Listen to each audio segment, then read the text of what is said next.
ശ്രീ ഗുരുവായൂർ വാഴും കൃഷ്ണ നമോസ്തുതേ. അമ്പാടിക്കണ്ണനാമുണ്ണി നമോസ്തുതേ.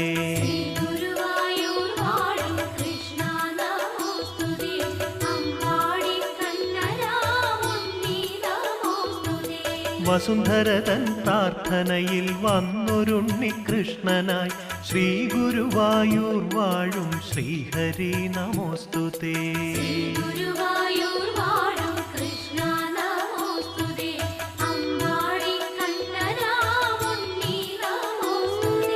വിഷ്ണുദേവനെടുത്തുള്ള 9ാം അവതാരമായി ശ്രീ ഗുരുവായൂർ